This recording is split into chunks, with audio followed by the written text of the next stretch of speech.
Okay, pursuant to Governor Baker's March 12th order suspending certain provisions of the open meeting law and the governor's March 15th order imposing strict limitations on the number of people that may gather in one place due to the outbreak of the coronavirus, this meeting of the Town of Berlin Select Board will be conducted via remote participation. No in-person attendance of members of the public will be permitted, but every effort will be made to ensure that the public can adequately access the proceedings in real time. The Town of Berlin will use best efforts to post an audio or video recording, transcript, or other comprehensive record of proceedings as soon as possible after the meeting on the town's webpage, the town's YouTube channel. Approved minutes will be posted to mytowngovernment.org. For this meeting, members of the public who wish to attend the virtual meeting may attend via the Zoom webinar platform in one of two ways, with both audio and video access or by telephone audio only. Should any board member have technical difficulties and/or lose access to the meeting will recess for a period of time to see whether access can be restored. If not, the meeting will be continued to another date agreed to by a majority of the board or adjourned until our next scheduled meeting. All right, we'll call this meeting to order at what, 7:02?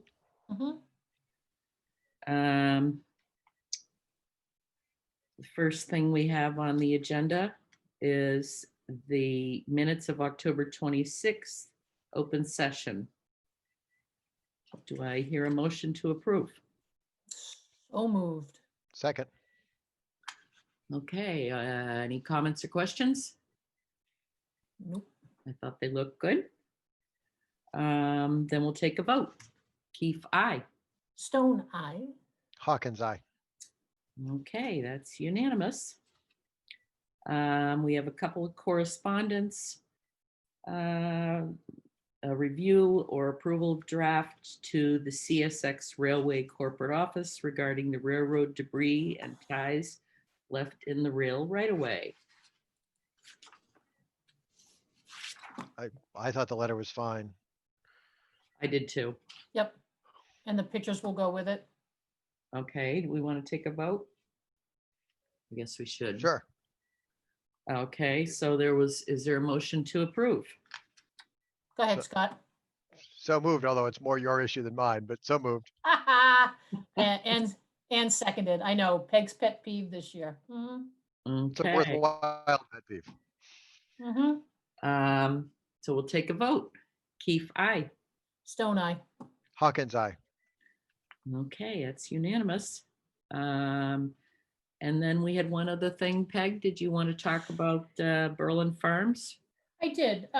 So Louise Janda was kind enough to pass along an email that the folks at Berlin Farms were very impressed and thankful for the work that was done on Earth Day fall version, that they are offering free ice cream to all those that had participated. So Louise will give them a list of those folks. So if somehow we can get that out on Berlin Neighbors Connect. I know that Louise was going to try and join tonight. She asked me for the address. Is she here? I don't see her in the audience. No, I don't see her. So I'll work with her, see if I can get that list as well and post it. But a big shout out to Berlin Farms for doing that. Yes, that was very nice. Very giving. So, and the general store as well for the coffee that they Yep, give coffee. out. Yep, for Berlin, was it Berlin Farms that gave the, no, who gave the cider donuts that I managed to eat there and eat like 3 of them? Berlin Orchards. Berlin Orchards, yeah. So Margaret, I think you picked them up. So My favorite place for donuts. yeah, so my waistline does not thank you, but I thank them, and then people who just gave anonymously, and obviously Hudson Disposal for Phil coming and dropping off the truck for folks to go around and pick it up, and then our own Berlin Highway to go around and pick up the yellow bags. So well done, Town of Berlin. We look good, and we'll see you again in the spring. Nice job, everybody. Indeed. Yep. All right, then we'll move on to general public comment. Looking for hands. think we're good. I don't see any. So we'll move on to our hearings, appointments, and presentations. First, we have, as we were giving thanks previously, we're going to give some more thanks. There is a proclamation for Fran Gill on retirement, upon retirement from the Berlin Food Pantry. Declaration that Thanksgiving Day 2020, that would be Thursday, November 26th, be officially named Fran Gill Day in the town of Berlin for her work to feed Berlin families. Yay. That's awesome. Yay. Yeah, that's great. Yep. Oh. So, Oh. Look at that. So would you like one of us to read this? Go ahead. You're already starting it. Okay. Whereas Frances Fran DeAngelis Gill has lived in the heart of the town of Berlin on Woodward Ave from 1964 until earlier this year, where she and her late husband, Robert F. Gill, raised 3 children, Robert, Nancy, and Richard. Whereas Fran Gill has served the town of Berlin both as an election worker from 2009 to 2020 and as a member of the Council on Aging from 2017 to 2020. Whereas Fran Gill was a founding member of the town of Berlin Housing Partnership from the time of its inception in 1987. Fran has worked in furtherance of the promotion and development of affordable housing at a time when Berlin had 5.7% of its housing inventory within reach to low-income residents. 33 years later, the town has tripled that to 16.9% in 2020.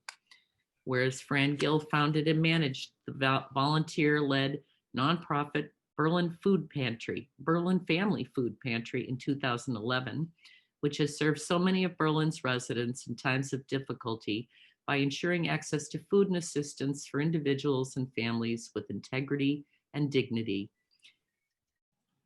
And whereas Fran Gill has established a new homestead this year, Fran remains a beloved neighbor and dear friend to the citizens of the town of Berlin, who are forever indebted to her for her great service to the community. Now, therefore, we, the Berlin Select Board, proclaim Thanksgiving Day, Thursday, November 26, 2020, as Frances Fran Gill Day.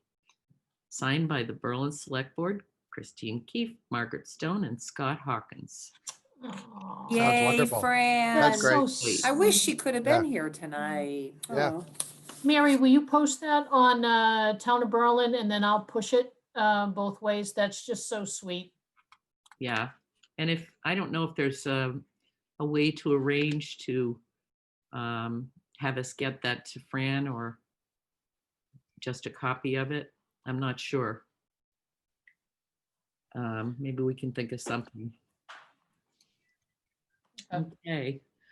We also wanted to acknowledge Bob Blair upon his extraordinary efforts during the Conservation Commission's 2020 fall roadside cleanup.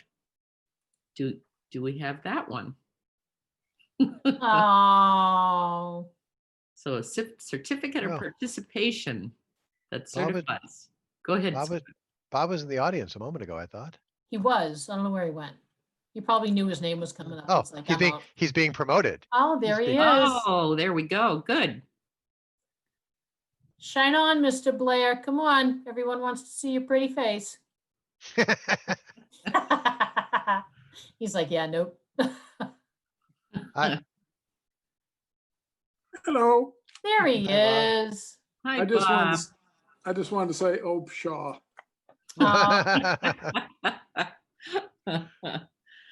Well, Well, we just wanted to recognize you for your efforts during the Conservation Commission's fall roadside cleanup. and there's no Well- hiding there, Mr. Blair. That will go up along with the photo that Louise has shared with us. So Uh-oh. coming Uh-oh. soon to a URL near you. It seems to be an avocation that has lots of repeat opportunities, picking up. Yes, Yes, it does. But no, sadly. And Well, Louise thank you. wanted us to, she pushed it out and said that she knows that you had been out there, much sooner than regular cleanup day, and just wanted to very Yep. much say thank you for everything that you do for help keeping Berlin clean. So. Well, hashtag it was Berlin a Pride. pleasure. It was a pleasure going to Clinton Reservoir with Scott to pick up Route 62 as well. Yeah, there's a lot of trash on that road. We actually got enough tin cans, returnable cans, that I was able to push the Doctors Without Borders pile up to $100 contribution again. Not that we picked up Nice. 100 that one day, but Right, it pushed it over the top. That's nice. nice, Well done. Thank you. thanks. All right. I think we'll go ahead and move on to our general department update if Chief Galvin is in the audience or can be promoted.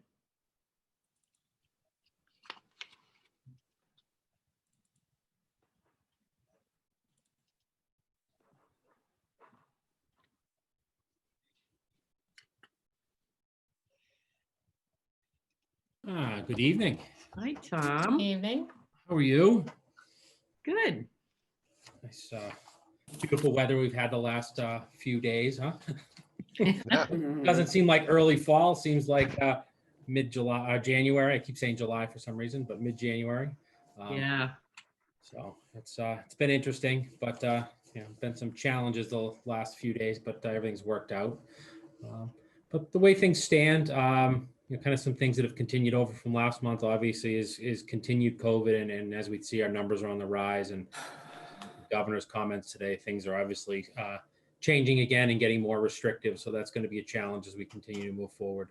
But also related to that has been unemployment fraud, and that continues. We put out some information on our Facebook page for residents last week, and we continue to do that.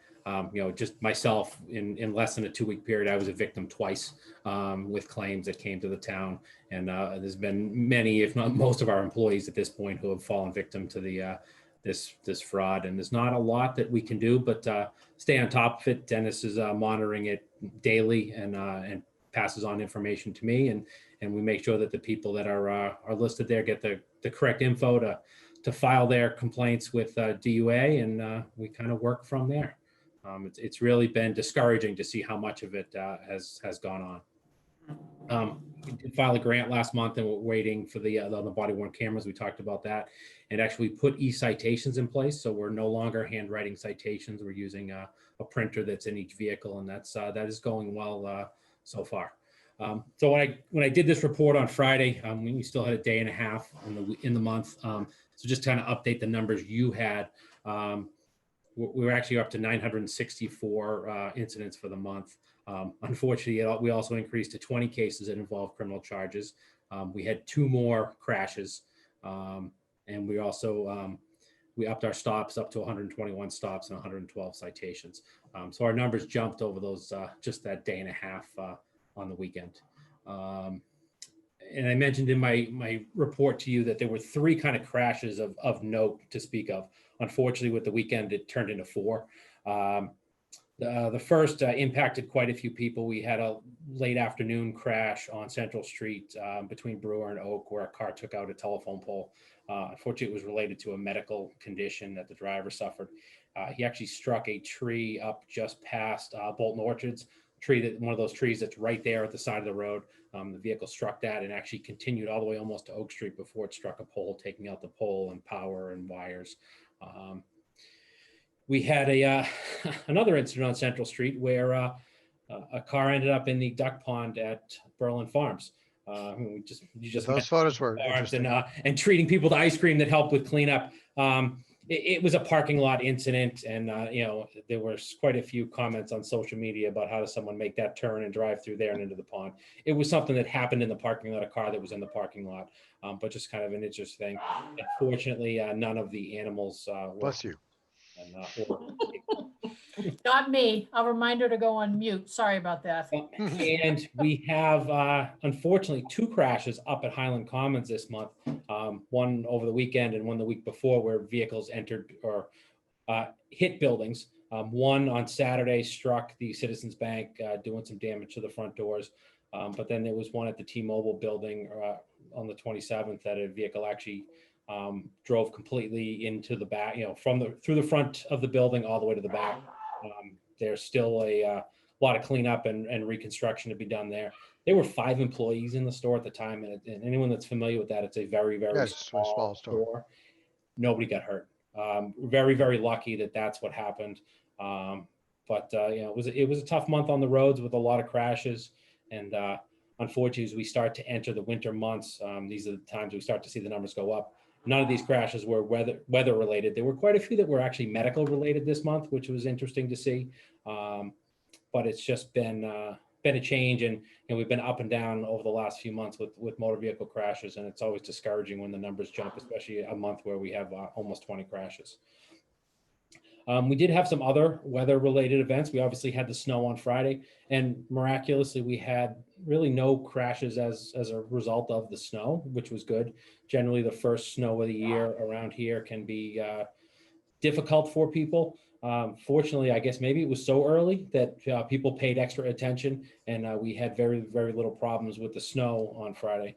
However, earlier in the month, we had a major windstorm, and I believe the way I heard on the weather, it was called a derecho. So it was a over 300-mile wide storm that, with high winds, it hit all at once. And it was an overwhelming occurrence for our dispatch center. And what happened is every single member community was affected at the same time. And it was impossible at the time for the dispatchers on duty to keep up with the radio traffic, with the calls that were coming in. Fortunately, with all the damage that occurred in all the member communities, there were no serious injuries, and there were no critical incidents that services weren't delivered. There were some things that maybe weren't done in a traditional way, but we were able to deliver services to all of the residents that needed it. As a result, Chief Clark and I actually talked immediately the next day. I had some conversations with the director, and now we're working through as the operations committee to make some changes in case something like this happens in the future. Unfortunately, what we're seeing is more and more severe weather events that could continue to do this and could continue to cause a problem at the center. So we're going to put some things in place to try and mitigate that should it happen again. But fortunately for us here in Berlin, we really worked well together collectively. There was one member of the fire department who was on duty at the time that kind of became the incident commander, and everything ran through him. And even to the point where I came in, I got in a little bit before Chief Clark arrived, and didn't have to do a lot. He stood there. He had his pad of paper, his radio, and he tracked everything and ran everything. I actually went out and chased down trees and wires like everyone else was doing, just to add things to the list to make sure it all got sent to the appropriate utility companies and the highway.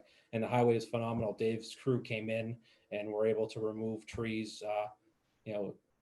Really did an incredible job to get the roads cleared as fast as they did that night. And the roads that remained closed were ones where we had to wait for National Grid. Fortunately, National Grid was able to get the most of the power back up by Friday evening, but we did have a few residents in single type situations that were out, I think even into Sunday. So it was quite a long duration for some people. So Tom, the Yes. derecho Derecho is the way I heard it on the Weather Channel. Is that the I name? think they described it as Is close it- to No. 400 miles wide. Okay, so it's a name of that type of A storm, type of storm. Yep. Yep. not that we're giving it a name. Right. Correct. Yeah. it's a Okay. Type of storm. Okay, It's like the second one to hit the United States this year. The other one went through the Midwest and hurt Iowa pretty badly. wow. So yeah, this stretched from up in Canada all the way to the coast in New England. So Yep. it was pretty interesting to see. And I don't know where all of you were when it hit. I was looking out the front window of my house, and my neighbor's house is not that far away. And the way the winds kicked up, I couldn't see anything. The debris that was flying through the air, it was quite amazing to see the power of the wind for just a very, very short period of time. Wow. So we also had probably one of the most serious calls I've responded to in my career happen this past month. And it's, you know, I don't want to talk about the specifics of the call. Fortunately, none of our residents were physically harmed during it. But it just kind of reiterated to me something that we've talked about in the past, and mental health of our officers, and making sure that we stay on top of that, and that we care for their needs, because we're going to need that if they're going to deliver us, you know, the best services. And it was a difficult situation for us to deal with. We all collectively worked through it, and it has prompted just a lot of discussions with a few of us on how we continue to stay on top of the mental health of our officers as we move forward. So it was shocking, the call itself, but it has sparked a lot of good conversation. Also this month I applied for the Community Compact IT grant to cover a portion of the public safety radio system.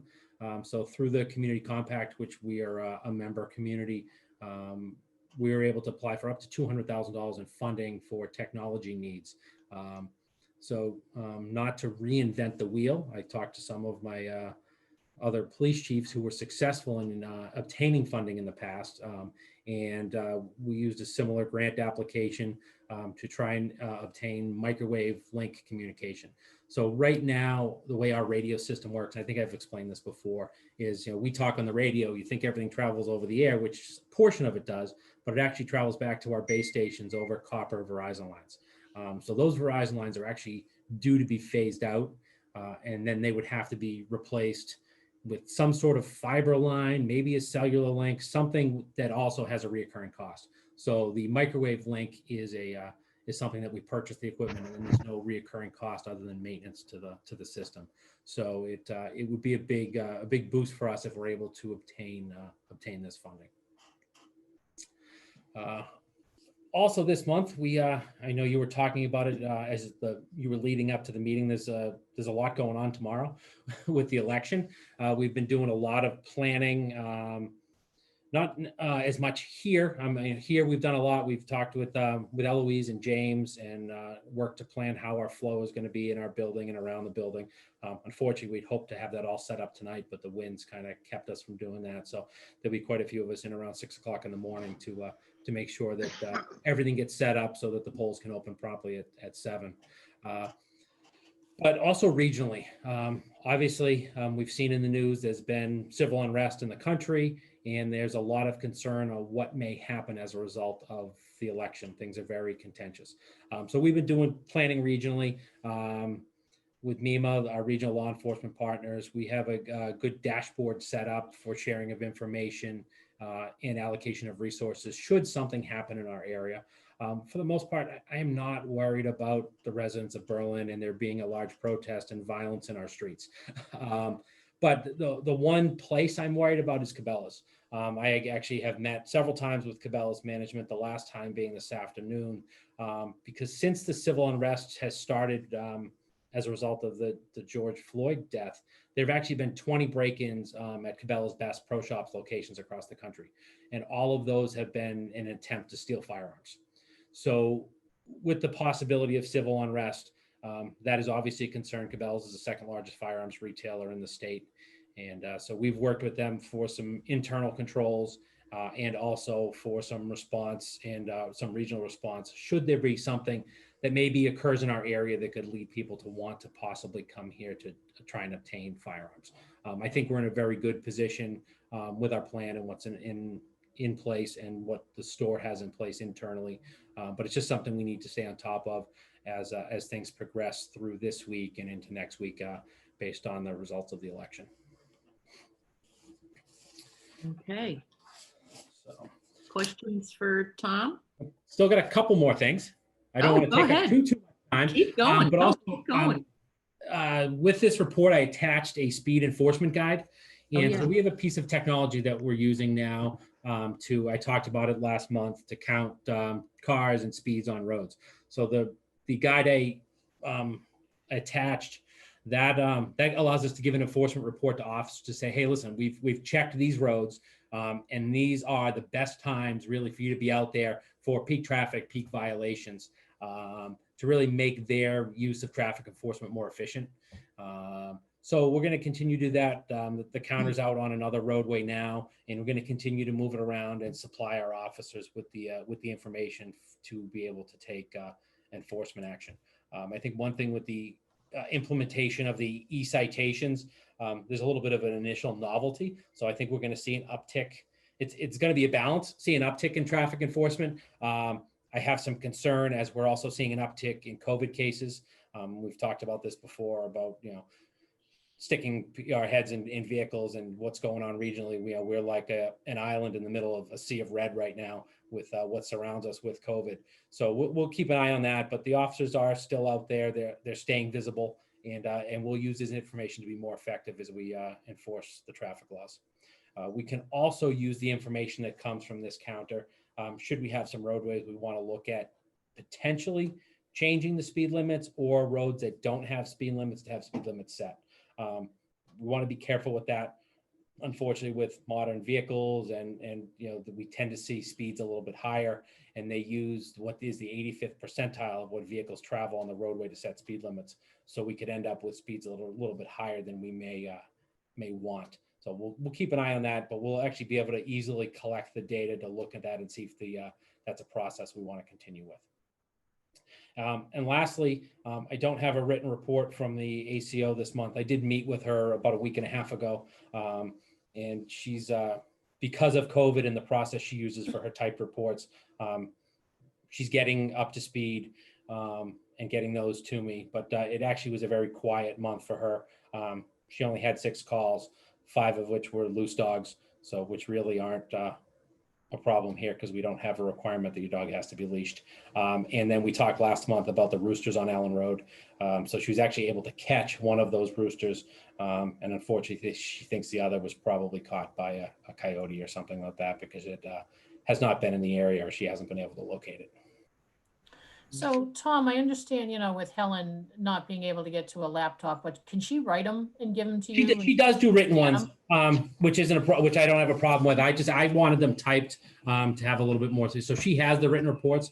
She's just Yeah. not coming in to give them to me on a regular basis right now. We just talk on the phone as things are right now. She did come in about a week and a half ago for her annual review. But. Okay. I mean, I'd like to see them just to see if there's Okay. any pattern. So even if they're typewritten and you scan them, I don't care. Okay. I mean, Yep, my we'll do that handwriting's with her. atrocious, so thank you. And the last thing, just to keep you updated, I am actually going to leave this meeting and I will be going to the Stowe Board of Selectmen's meeting. I was asked by the town administrator in Stowe to assist them with their new police chief search. So I am assisting them as they try and weed through candidates as they hire a new police chief. Well, good luck with that. Yeah, no problem.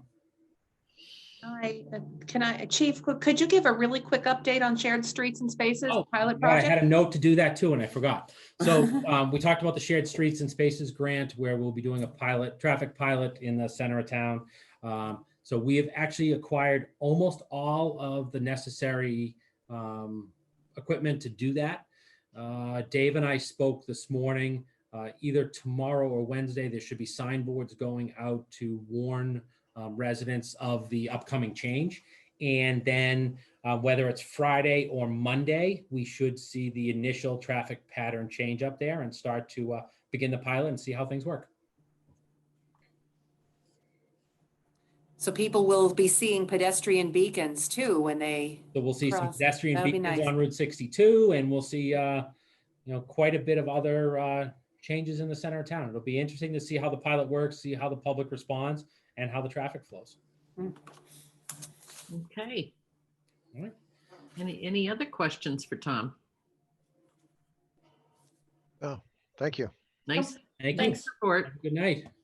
Yeah. Thanks, Chief. Thanks.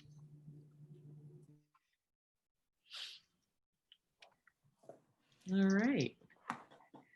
The next thing on our agenda is the Historical Commission and a vote to accept the gift of funds from the nonprofit Berlin Art and Historical Society to augment the balance needed to purchase and install the HVAC at the curatorial.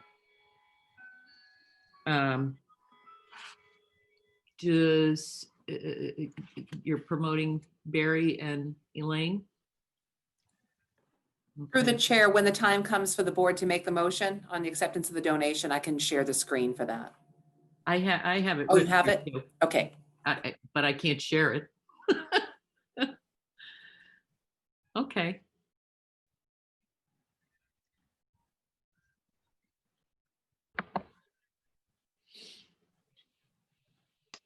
Oh, I guess I'm sitting in the wrong place. Hi, Oh, there. Elaine, Hello. Mary. Hi.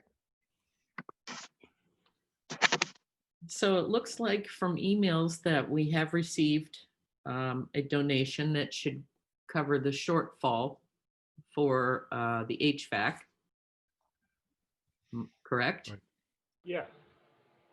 Is there anything else you want to add as the historical commission? I don't think so. I think we already reported our vote last week.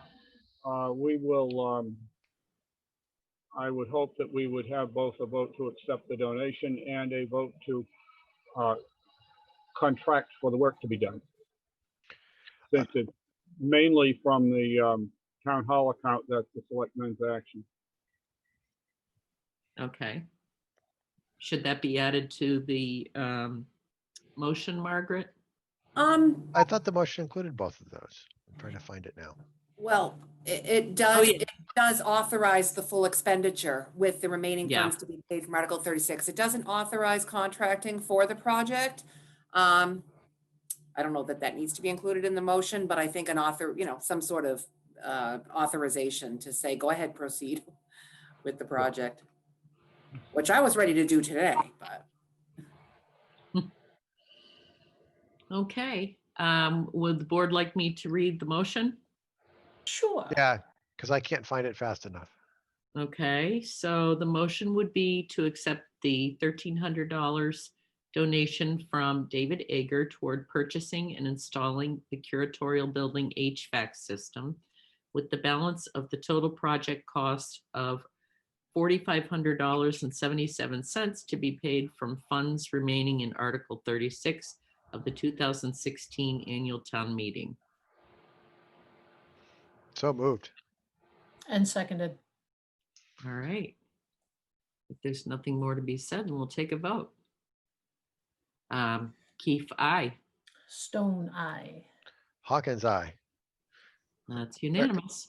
Very happy to see this sort of moving forward and that all the pieces have finally come together. Agreed. Yeah. Yes, thank you. Barry, would you, Yes, thank do you want me to make the call or do you want to go ahead and make the call tomorrow? However you would like it. Go ahead and call Northborough Oil and get them in there as soon as they can get there. I will call them in the morning. Yeah. Thank you. All right. Thank you, Barry. Thank you. Thank Thanks, you. Elaine. Barry, Thanks, Thank you, Barry and Elaine. Elaine and everyone who helped with this. This is great. All right. Then we will move on to our town administrator report. Just couple of very quick updates and then all the latest on COVID. First of all, Chief discussed the state election tomorrow. If folks are watching and still are unsure about voting information for tomorrow, they can go to the town clerk's webpage. Signs are going to be put up indicating that there will be voter parking and polling place entry behind the building at 23 Linden. Polls tomorrow are going to be open from 7:00 a.m. to 8:00 p.m. Staff in town office departments other than the town clerk's office have been encouraged to work from home tomorrow to assure unimpeded access to the election by voters as well as employee safety. So we apologize for any inconvenience, but we want to be sure that everyone is safe and that all voters have unimpeded access. Common areas of the building are going to be spray disinfected. They said they didn't need it today, but we are going to be here very early Wednesday morning doing some spray disinfecting of all common areas in the building so employees can come back to a nice, safe, sanitized building. We have two budget kickoff meetings tentatively scheduled for next week. The first one will be on November 10th for department heads at 10 a.m. and the second will be November 12th for boards and committees at 7 p.m. Now for COVID. So today, the state DPH issued a stay-at-home advisory, and the governor issued 3 new COVID orders 53, 54, and 55. So I'm going to touch on each one of them because they all have implications here. So first of all, the stay-at-home advisory beginning this Friday, November 6th, all residents of Massachusetts are advised to stay home between the hours of 10 p.m. and 5 a.m. And I'm just going to read a little excerpt from this. COVID-19 cases in our state are rising, and the Commonwealth's COVID-19 related hospitalizations and COVID-19 intensive care unit census have more than doubled in the past 2 months. Social gatherings are contributing to these increases. I think, Mary, if it's okay, if we could do something to kind of post links to the latest advisory and orders. The advisory contains kind of common sense guidelines, but also it's very firm in what it's asking residents to do. Between the hours of 10 p.m. and 5 a.m., residents should only leave home to go to work or school, or leave for essential needs such as seeking emergency medical care, going to the grocery store or pharmacy, picking up takeout food, or receiving deliveries. Anytime anyone leaves home, they should be practicing social distancing by staying away from others by at least 6 feet and wearing a face covering. No one should be having gatherings in their home with anyone outside of their immediate household. Everyone should be complying with all of the governor's orders, including the requirement for face coverings, limiting gatherings, and mandatory early closure of businesses, which I'll get into in a second. Everyone should be practicing social distancing and avoid touching surfaces frequently touched by others. And people should be using remote modes of communication like phone or video or Zoom instead of in-person visits to friends or family. So those are from the DPH advisory. So order number 53 from the governor today, early closing for certain businesses and activities, limiting hours for alcohol and adult use cannabis sales, and modifying Chapter 138 license renewal requirements. I will focus only on the immediate mandatory closing period for businesses. First of all, they do stress in all 3 of these orders that household transmission and social gatherings are representing 88% of all new and ongoing COVID cases, ongoing COVID clusters identified at the end of September. All right, mandatory nighttime closing period for certain businesses and activities effective at 12:01 a.m. on November 6th, this Friday. All businesses, facilities, or activities that are listed in the order must close their premises to the public each day not later than 9:30 p.m. and may not reopen their premises to the public before 5 a.m. the following day. That means that businesses like restaurants will not be able to admit customers, patrons, or members of the public to their premises or otherwise offer, provide, or permit in-person, on-premise services or activities. Operators of the affected businesses may keep their premises open to employees and other workers during the mandatory closing period and otherwise conduct business activities and operations that do not involve admitting customers. So that means that residents can offer takeout food. They will be able to offer non-alcoholic beverages for takeout or delivery during the mandatory closing period, but they will not be able to admit any customers for in-house dining. There's an entire list of businesses that this is applicable to, and we'll post the link to this order on the website. The next is restriction on service and sale of alcohol. I'm not going to get into adult use cannabis because we do not have a retail establishment yet in town. Effective at 12:01 a.m. this Friday. The daily mandatory closing period for businesses that are licensed under Chapter 138, so licensed alcohol establishments, will have a mandatory closing period between 9:30 p.m. and 5 o'clock a.m. They may not sell or serve or provide alcohol to any kind of any kind to any person anywhere in the Commonwealth during the mandatory closing period. And this restriction applies without limitation to all retailers, restaurants, private clubs, catering halls, events, and delivery services licensed to offer alcohol service or retail sale under Chapter 138. And then there are some allowances that have been granted for the renewal of alcohol licenses under Chapter 138. However, they are really geared toward businesses that are currently closed during the emergency. We don't have any that are currently closed due to COVID. So the certificates of insurance, the workers' comp affidavits, and those things will have to be produced just as they are every year for renewals. This order and the other two orders that I'll go through do have enforcement provisions, and the local boards of health and their authorized agents, as well as municipal police, are authorized to enforce this order. Violations may result in a civil fine of up to $500 per violation, and the order itself actually allows the time to enforce under non-criminal disposition, which means that it would be a civil citation. Each day of a violation constitutes a separate offense. So the state's taken this pretty seriously. Now the next order, Order 54, and I'll try to keep this really brief, but this is also relevant, especially with respect to the board's discussion tonight around town meeting and having people gather.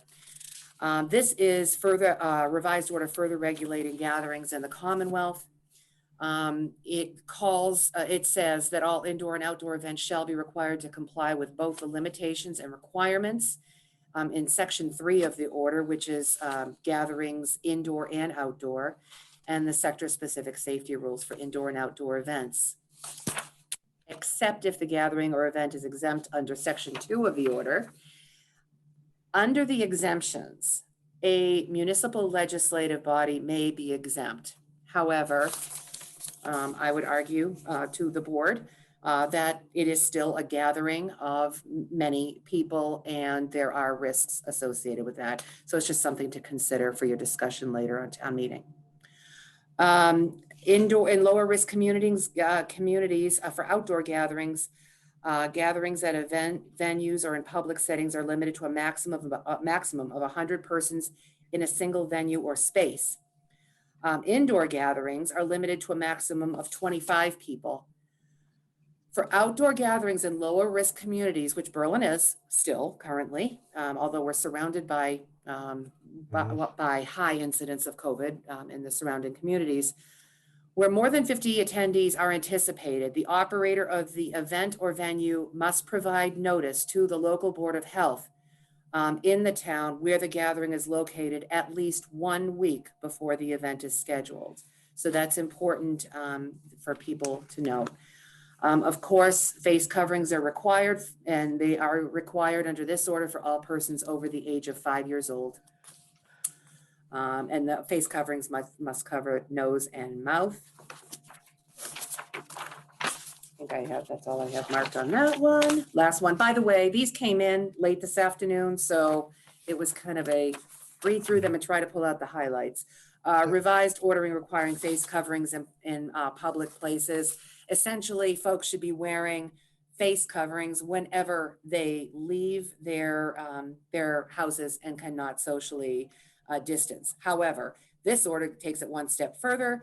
All persons in Massachusetts over the age of 5 years old are required to wear a mask or cloth face covering over their mouth and nose when in a public location, whether indoors or outdoors. So this doesn't even call out the 6 foot spacing. This is wear a mask when you leave the house. I'll leave that. That's my TA report for tonight. Everything else is in print and will be put up on my webpage. Thank you. Thank you. Any questions on that from the board? Well done, Margaret. Okay. Came in late and did a good job. Yep, that was good. All right. Uh, So the next thing on our agenda is to talk about the fall special town meeting. Um, I don't know whether we want to talk about, So of the items that are currently there, what really absolutely like I didn't see anything that to me looked like it was totally pressing, like that if it wasn't done in December is going to cause cascading problems in around town. Mhm. Would you like me to Yeah. respond through the chair? Okay. Uh, So the two most pressing issues are, one, the fire chief special legislation, and we have received confirmation that that special legislation can be petitioned for through Section 8 of the Home Rule Amendment, so through Right. the board's vote. So Right. that's one thing. So that's not needed at town meeting because we can do that as a board. That is correct. The second one is, and this is for the board's discussion, one of the capital requests that had been deferred from annual town meeting was the contracted removal of at-risk trees. That issue has not gone away. It's not going away. However, there could be other options with finance committee approval to pay for at least part of that project through the reserve fund until such time we can get to a town meeting and transfer money back into it.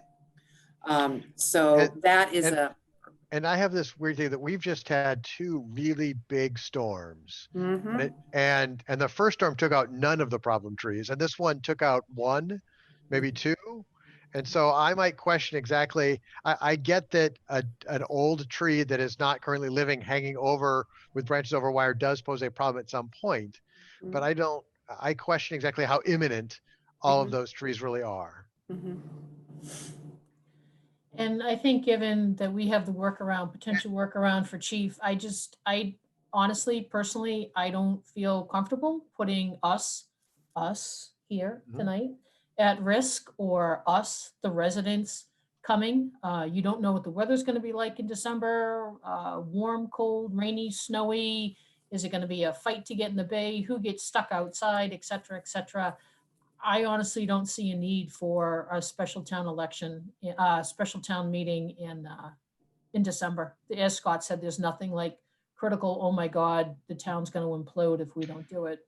I mean, I'm the one who I'm one of several, I'm sure, who believe that the air handler on the top of town building, town offices would be great to have done before we get to the heat of summer next year. Right. But I don't know if for that item, it is worthy of trying to pull everyone together and all the logistical messes necessary. Mm-mm. I'm wondering if we looked at, sorry, I don't have school age kids, but when is a spring break or winter break in February or March at the Yeah. schools where they're going to be gone for a week, so we can have it like on a Monday night and have the building sort of empty for a week before anyone is back, so that even if there is a COVID thing, we have a bigger space that is available to us. that might be something to check into. Yeah. The the board, prior to posting the warrant, the board has the authority to vote to postpone the meeting, and it does not need to set a date certain for that postponement. So you can post, but you would want to move or vote to postpone the meeting due to the declared public health emergency. And that's all you need to do with respect to postponing the meeting. Now, the other two things, you were going to talk about inclusion of articles on the special town meeting warrant for whenever the special town meeting does happen. I did add on this week's draft special town meeting warrant the two articles that have been requested for inclusion by the Sennies. The saw that. first would be the zoning bylaw amendment.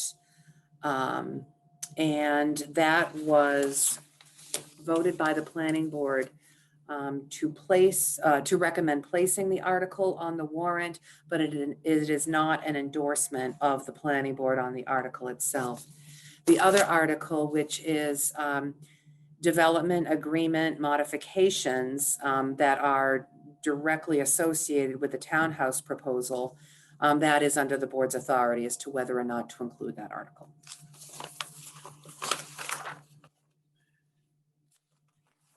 Comments, questions? Is it, I mean, it isn't necessary to make a decision on this evening. No, it is not. However, I would ask the board to consider the postponement. That, Yes, yes. Especially if we decide we're going to postpone, it wouldn't be necessary to make the decision on the Riverbridge articles at this point. They have been submitted by the deadline, so the warrant Right. is closing. They have been, and the board can consider it later. If we, Okay. if we postpone the meeting, because the warrant has not been posted at Mhm. this point. Matter of fact, the warrant hasn't even closed for another 9 minutes. Mhm. If we end up postponing it significantly, like until February or early March, are we allowed to reopen the warrants to add articles that might come up this winter? I haven't, I think yeah, I actually think that would be, that option would be available to the board. However, you've already opened it and closed it once, so you wouldn't be obligated to do it. Right, okay. Um, I, I mean, I haven't heard much, Chris, I am all in favor of moving this. I mean, I would like to, if we postpone it, to clearly say that we will not have it until at least mid-January, because I don't want someone thinking we're going to try to throw this on a Christmas week or the first week of January, and so if we postpone it, we are talking about not a day or two, we're talking about a month to two, probably, right? Well, actually, I'm thinking to myself, if we're going to postpone it because of COVID, it would be nice to maybe see some improvement in the numbers, the COVID numbers. So I would not expect to have it in January. It might be more likely, like you said, to check to see when the vacations are at the school, which they're usually in the third week of February or the third week of April. Right, so that sort of end of February timeframe, I think looks decent. My concern is just, for people who would like to attend and participate at town meeting, I don't want them like trying to hold like random Mondays available for the next month or two as we postpone it sort of a week or two at a time.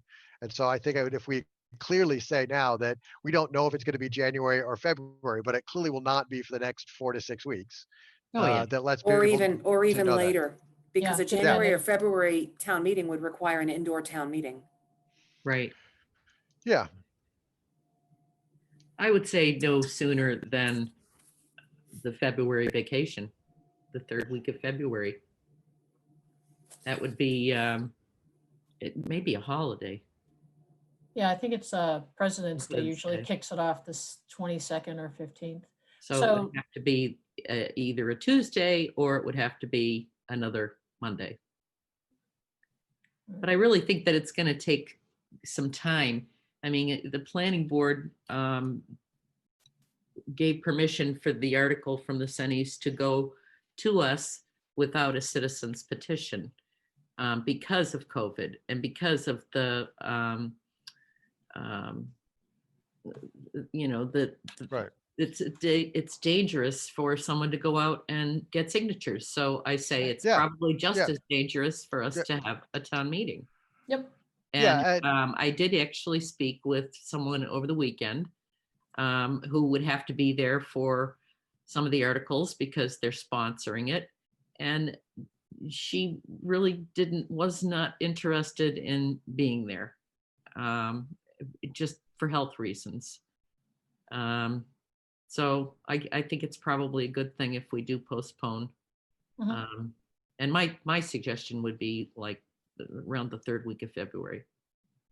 Or even the third week of April. But you don't We have to don't set know. a date. Yeah, you don't have to set a date, but I think if we're just clear, it's going to at least be a month or two, so that people again are not holding, and that by Right. early January, we are making a statement, because I want to just make sure again, people get 3 weeks to 4 weeks of notice of a real Oh, date yeah. so that you Yeah. can plan appropriately. Right.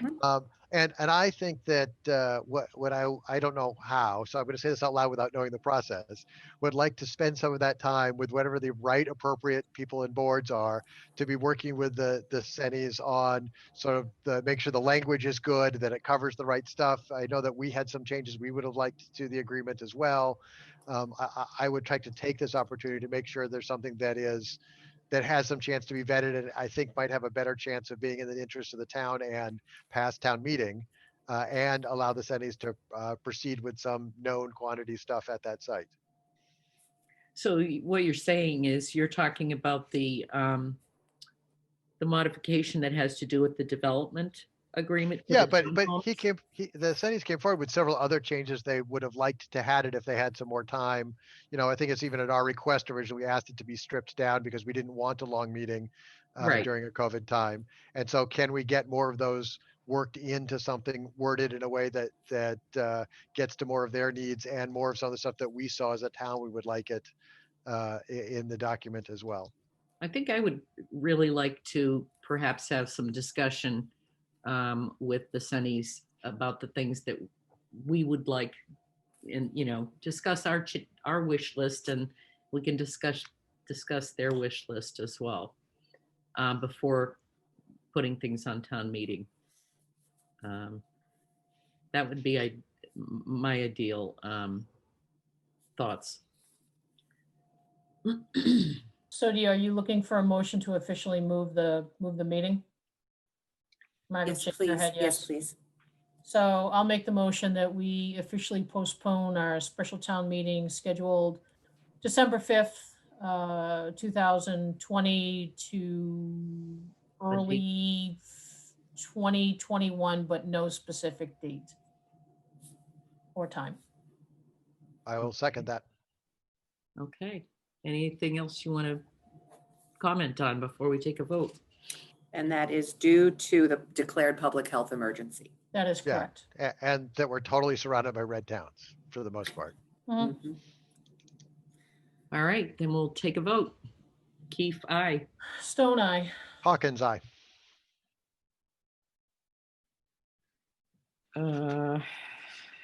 Is there anything else that, do we need to close the warrant?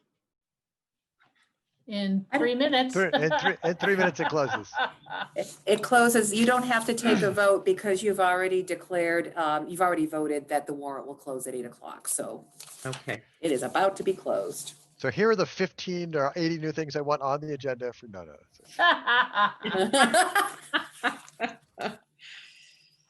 All right. Okay, I've lost my agenda. Well, I think we're doing okay here. Let's see. Oh, do we have anything else to discuss about the special town meeting, Margaret, or shall we move on to the? No, but what I think I'll do is, over the board's next few meetings anyway, if you want to clean up some of the articles, we will be bringing the fire chief special legislation and things. So if you want to start Right. cleaning up articles, you can work on that. Okay. Right, so the article for that we don't need on town meeting. The Mhm. article for the money for the air handler system Yeah. at the controller storage building, because we took care of that tonight, Right. is not needed. Mhm. So I thought the list was getting shorter anyway. It is. It's getting there. So are you talking about just for a December 5th meeting, Scott, or are you talking about altogether until annual town meeting? No, I still think there'll be a special town meeting. I think the list, the warrant that we have now, we can continue to clean it up. I just think that both of those, at least those two, are no longer needed because they're not needed at any town meeting. The Curator Storage Building will happen on its own now, be thanks to the donation that we Right. accepted tonight. And the chief we can deal with through board action as opposed to town meeting action. But the air handler was for the town offices. Yeah, sorry, I meant- used yeah, the he wrong meant word. the I meant HVAC for the curatorial storage building. Okay, gotcha. All right, so then I think we'll move on to an update on the status of the Berlin-Boylston Regional School District School Committee election. I And the guess I will ask the legislation. board how you feel about the red lines or the markups that I did to the district's draft. And if you would like to express your support for getting this back to the district. I felt as though that you took care of the issue of the district clerk and also the hours that Scott brought up too. So as far as I was concerned, it looked fine to me. Same, I read it a couple times, nothing came glaring out.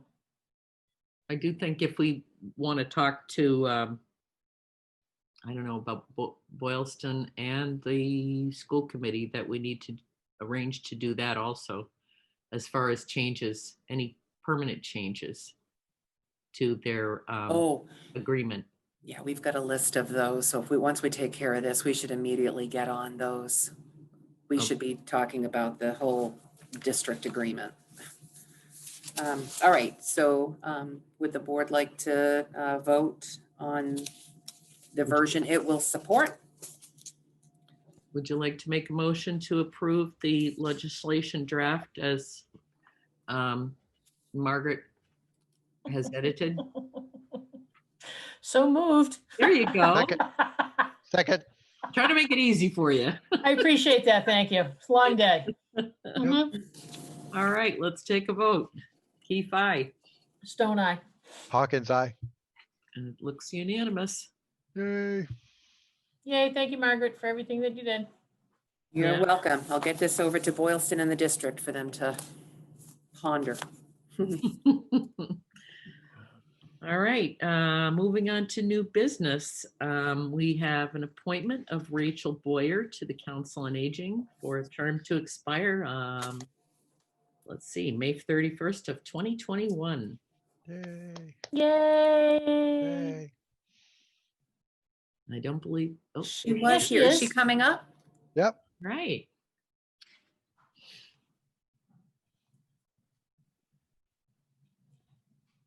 Oh, There she Hi. is. hi. Sorry, having technical difficulties. Well, welcome happens. to the meeting.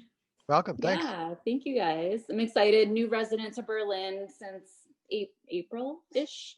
So I'm excited to Good for join you. and be Yeah. involved. So awesome. That's great. And you joined a Council on Aging meeting? Yes, I did. Yep, Yeah, a couple of weeks great. ago. That's great. Yeah. All right. We did take a look at, I believe, your application, and Great. Scott and Peg, do you have any questions for Rachel? Not at No, all. Very Happy happy to to have see, you, thank you. see Thank people you for, volunteering. Yep, You Alright. Looking forward to it. never know where volunteering takes you, it's, Mhm. Yeah, look at Scott and I. I know. All right, then do I hear a motion to approve Rachel as a new member of the Council on Aging? oh, Uh, most certainly. Yes, Thank you. definitely a second. All right. All right, Keith, aye. Stone All Eye. right. Hawkins, aye.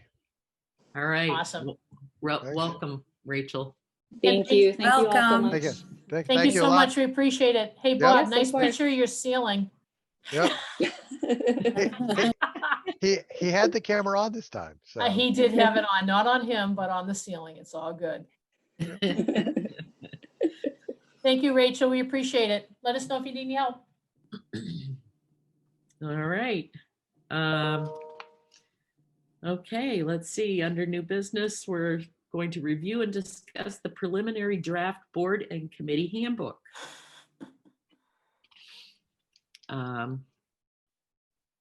I think it looks Through the chair, preliminary is the sure. key, the operative word here. We've been unable to make much progress on this handbook. The hope was November 1st. We'd have something a little bit further along, but we've been unable to do that. So I've done what I can on the draft to date. I think it's an okay start, but we absolutely need to go through section by section to tweak this and customize it for Berlin. So I've only made the general changes. Since, you know Okay. what, as my father always told me, if you complain about something, stand up and do something. So I will, don't say yes, because I'm going to drag you into this too. So I will gladly, with Chris's and Scott's approval, is to take the handbook and start to go through it and put in some more comments, and then can shush it around to the both of you. So all three of us can have eyes on this. Is Yeah, that because go ahead. it's great. It's because I think it's a nice combination of things that are like legally important to know, and then just general good guidelines, everything Yeah. from the various open meeting rules to like, this is how you keep a meeting going. So Mhm, mhm. I think it works Um, well. I can tell you that the administrative finance team will contribute to chapter 10, the Money Matters chapter, just to give some basic, guidelines about, administrative type finance things, turnovers and things like that. So Mhm. I'll help as much as I can. I hope I've gotten you started. I'm sure. And you know what? When I was on personnel way too many years ago, and we sent around the guidebook for input. And what I would tell people is that you have the opportunity for input. If I don't hear from you, that Mhm. means that silence means your acceptance. So do Yep. not come back after we've approved it and say, oh my God, I want to change. So sad, too bad. Yep. I can help drive it around to whoever needs it, and it'll be the same thing. Here's a drop dead deadline. The book is not going to be 85,000 pages long. Keep it short, keep it sweet, get the information. You want to input. And if you don't, oh well. Yeah, that would be my suggestion, is just keep it general to Yes. all of the groups. Yeah. And can you redline it so we can see what's been Yeah. changed? Okay. Yeah, I'll put comments in it and stuff, so you'll be able to see it like down. I think when you Down the side. download it in Word, you will have the red line Your version comments? and my comments to date. Okay. Yeah, there Alright. there was one in the I think in the Google Drive also. There is, yeah. was- So once you download that, you should be able to get that. Right. Okay. All right, I'll start on it, and then I'll get it around to the both of you, Scott. All right. And Let then we'll just go from there. Why don't you let us know if you want it on the agenda at some point? Okay. All right. All right. Thank you. And I'm around if you have any questions. Oh, I know where to find you. I found you all last week. I know where to find you. I know. It's not that hard. She's locked in that room, isn't she? And remember, she's going to be out wandering the streets tomorrow in Clinton, so we'll be Right. able to find her. Mhm.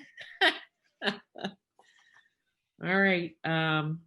So we're down to board questions and comments. All right, you can go first. I just have one.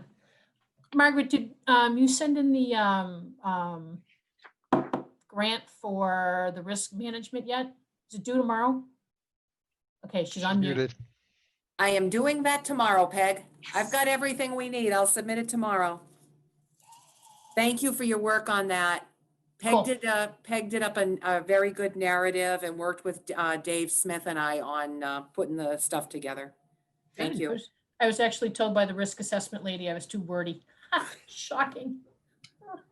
But yeah, but you know what? Hey, it goes down in a pared down version, but she saw everything and she saw all the information behind it. So she knows that we're just not blowing smoke and asking for $9,000, to do this, that, and the other thing. We have very specific items that we need done. So, fingers crossed. Hopefully we'll get that. That'll be the first of many coming through. Mhm. Okay. I have a question about your budget kickoff, Margaret. You said that the department heads were on the 10th, I believe, at 10 a.m. Yeah, that's the department heads meeting. That'll happen during department heads meeting. The Okay. 12th, I have not scheduled the 12th. I have to send out a notice to all board and committee chairs, the boards and committees that have appropriations, and notify them of the budget kickoff meeting and hope that we have some attendance. Okay. Would you like attendance from any of the board members or? Oh, I'd welcome it. So anybody that wants to attend, I don't know what our, the 12th, we've got overlap. A lot of overlap. But yeah, I can, once we get the Zoom credentials up, then I will share them with you. Okay. Okay. I mean, is in the past when we've done these budget kickoff meetings, it's always been in person and the boards, the select board members usually were there. So, now it's such an unusual times where everything's on Zoom. It is, it is. And frankly, because of the overlap, we have the CPAC first meeting and training that night. There's going to be a capital planning committee meeting that night. It is possible that we may have to move this kickoff meeting to another Yep. date, but I'll keep you posted on that. Okay, Because those are two groups that really should be at that meeting, and there are other They meetings that should. are also very important to have as well, so. Right. They're definitely going to Fin- be. And Oop. FinCom's presenting to us on the 9th, right? I'm sorry, can you repeat that, Scott? So FinCom's presenting to us on the 9th. Or are they not? No, I thought I saw an email that said that, okay. the 9th I thought of, FinCom I thought the budget process started with FinCom presenting to the select board before the department head meeting and before the meeting to regulatory Oh. authorities. oh, well, it might have in prior years. It didn't do it that way last year. I don't, so I hadn't scheduled that. But we could. is we that, could- that's not on the The calendar. calendar? No, no. It could be that with a town administrator that is not as much of a need, is to make sure that the, FinCom's biases and worries at least have been reflected and said to us ahead of time, so that we don't come back with a 12% increased budget that none of us had Right. any idea was on its way. Right. They have done their budget memo, so that is prepared. Last year, I also did a budget memo, and I can share that with the board. My budget memo is going to be in line with what the finance committee is directing this year, and it may even be a little more specific and give the parameters. So for bottom line increases, don't exceed X amount, where the finance committees isn't that specific. I just want to be sure that people are have really solid guidelines. Okay. Well, we'll watch for the emails about that. All right. Any other comments? All right. Yep, Chris, you better close it. You know I'm gonna come up with one. All right. So I think we are going to leave the executive session for next Monday. Mhm. And so I would entertain a motion to adjourn. So moved. And seconded. Okay, Keith, aye. Stone Eye. Hawkins, aye.